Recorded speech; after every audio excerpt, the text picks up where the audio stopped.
In this video, I'm going to explain to all of you about how to make a decorative curvy 3D wall in SketchUp. First of all, we have to make a rectangle for a basic shape. We can start from here. We can set any size as we want anyway. Okay, maybe just something like this, and then we can adjust it. Maybe we can, okay, we can push it up around maybe 300 millimeter approximately. So then we can set the 2-point arc. Okay, and then we can make the wavy or curvy surfaces over there. We can make it. Okay, we can just push it to the down and push it to the down for the unnecessary object. Okay, and then we can make the group. We can make component create. So then we can move and press Control to duplicate it and place on here. Okay, and then we can duplicate it again, and just we can type X9, enter. Okay, and it's done.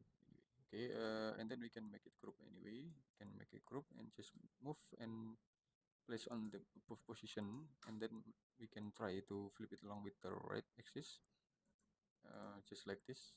It look more dynamic impression about the 3D wall anyway. So then we can select all, so then we can move and press Control it to duplicate it. Then we can place on this, and then we can type X8, enter. Okay, we can see about the 3D wall decorative. And anyway, we can applicate this to the existing flat wall over there. If we have this flat wall on a 3D model or any house modeling with the ordinary surface, we can add this. We can add this by making group and place on this position. Okay, okay, just like this. Or maybe we can just make the another element. Maybe we can make the another element something just for stick element over there. We can push it to the front a little bit.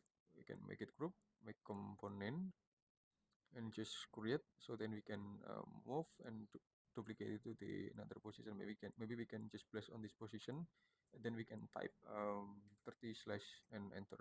So it will be automatically arranged. Okay, okay.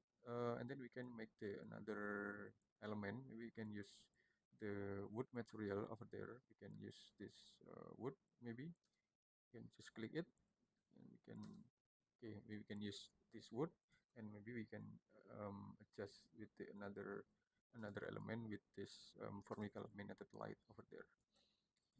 Okay, and then we can see about the shadow effect. So then we can adjust the shadow position over there to, okay, to see about the effect of this shadowing.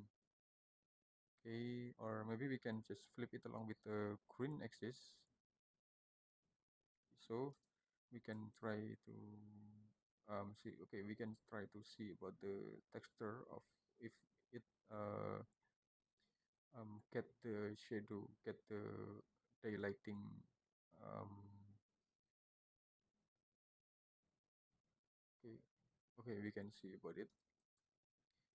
Okay, I think it's enough. I hope it will be a lot of benefit to all of you, and just wait for my next video in this channel. Thank you.